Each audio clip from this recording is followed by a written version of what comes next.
All right, what's up everyone? Today we're doing the second review lesson. This one's all about solving simple quadratic functions. This is the one due Wednesday, and again, just like the last one, you'll have a few problems to do after you write down all the notes from this video and make sure you understand everything.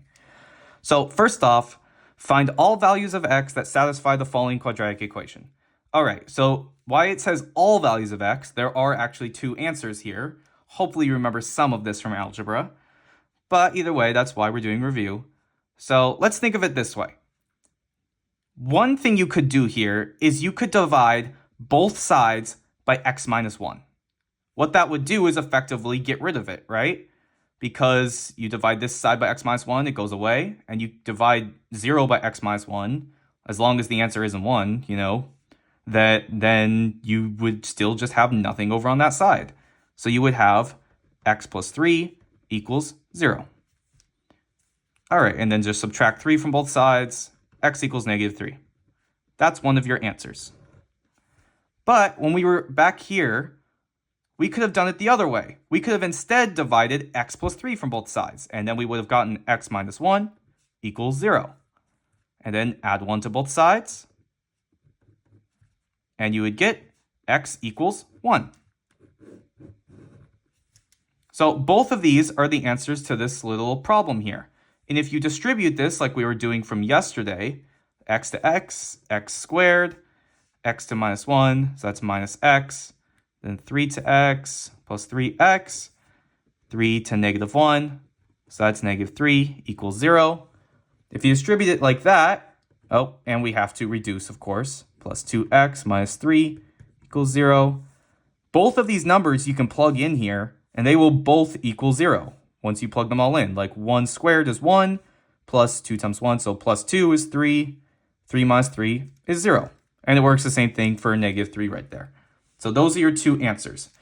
But what if they give you it in this form first? Well, then you kind of have to factor it to be like this.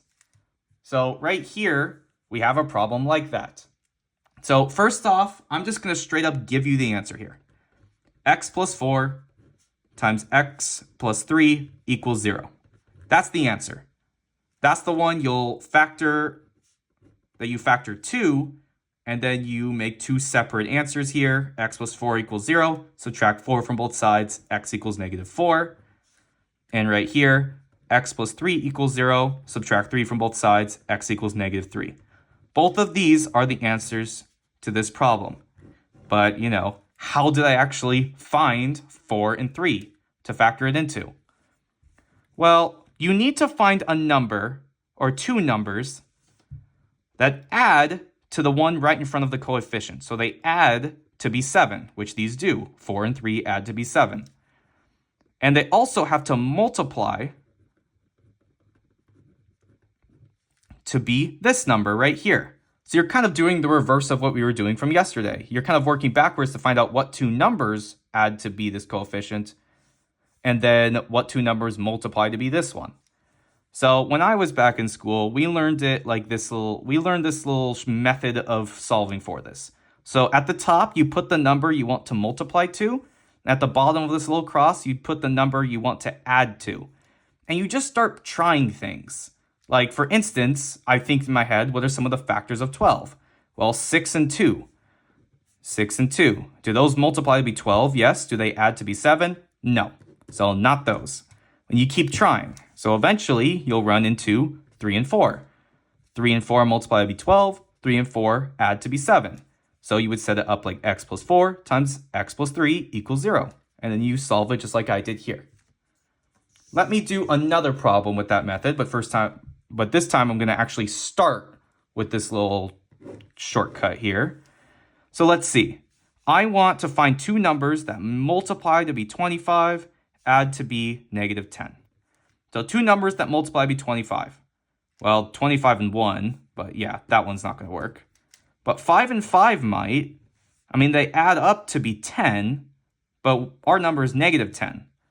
But you know what other two numbers multiply to be 25?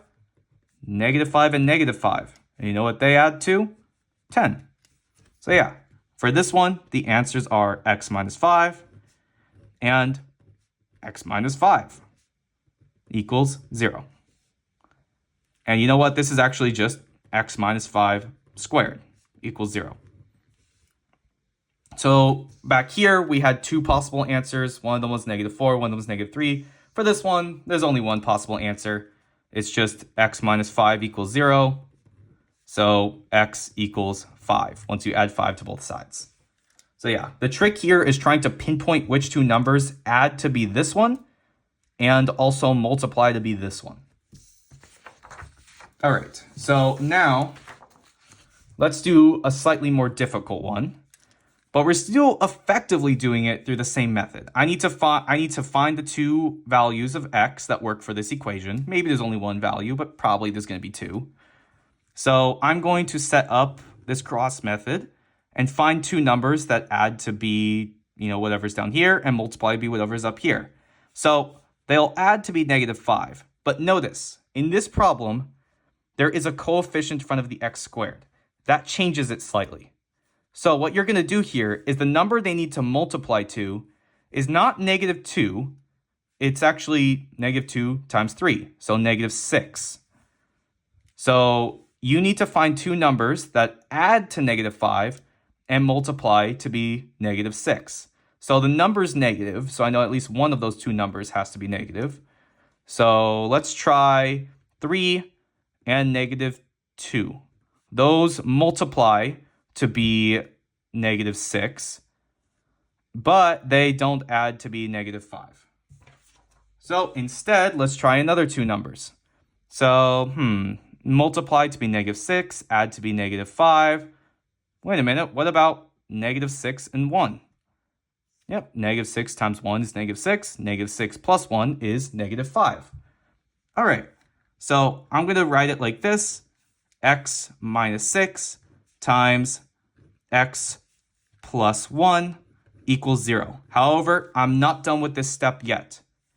So I originally multiplied this 3 to the -2 to get -6 right here. Now I need to do one more thing with this number and the coefficient to x squared.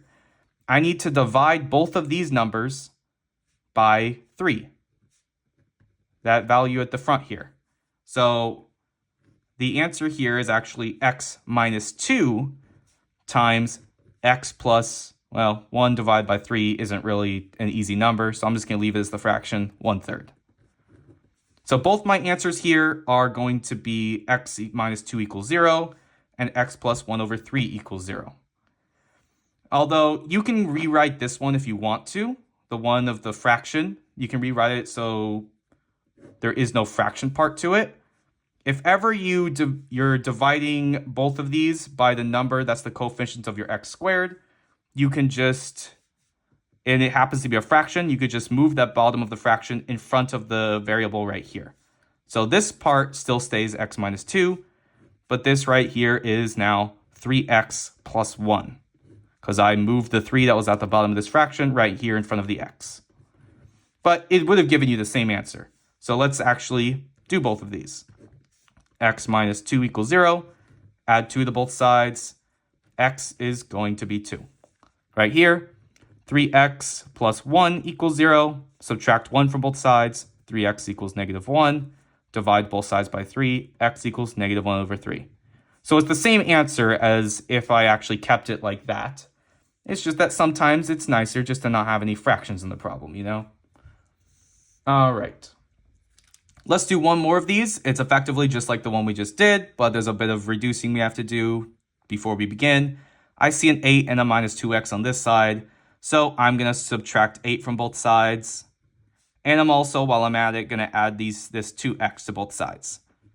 So that reduces to 2x squared. Let's see, -x plus 2x is just plus x. And then 5 minus 8 is -3. That all equals 0.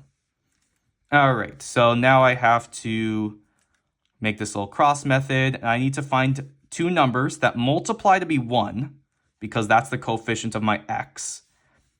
Oh, sorry, add to be 1, because that's the coefficient of my x, and multiply to be -6. Again, I took -3, and I multiplied it by the coefficient of x squared. All right, so two numbers that multiply to be -6 and add to be 1, well, those are going to be the ones I tried up here first and didn't work. So 3 and negative 2, they add up to be 1, and they multiply to be negative 6. So you can factor this as x, let's see, 3 plus 3 times x, let's see, negative 2, so x minus 2 equals 0.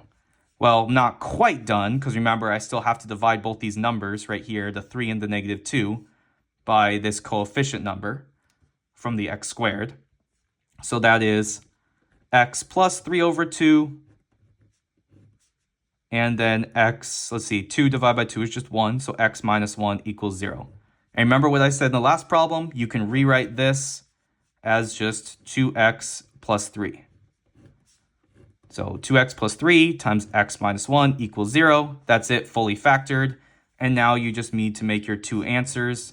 This one's easy, x minus 1 equals 0. So x equals 1 when you add 1 to both sides. And over here, 2x plus 3 equals 0. So if you subtract 3 from both sides, you get 2x equals negative 3. And then divide both sides by 2, you get x equals negative 3 over 2. So those are your two answers to this problem. The more practice you get with these, the faster you become. Like over the years, it was pretty hard for me to spot which two numbers would multiply to be a certain number and also add to be another. But you just kind of get used to it after a while. So like if ever they have to add to a number that's less than what they have to multiply to, then most likely you're going to be using a negative at some point, and most likely that number if they multiply to is going to be negative. All right, I have a bit of a cough. But yeah, and now you have another homework to do. So make sure you complete these problems here. These first few are easy, and then these last few you're going to have to factor. And like this one here, these two, you're going to have to remember to multiply the 7 with the negative 28. And then once you actually factor them, divide the 7 into both of those integer numbers. All right, see you next time.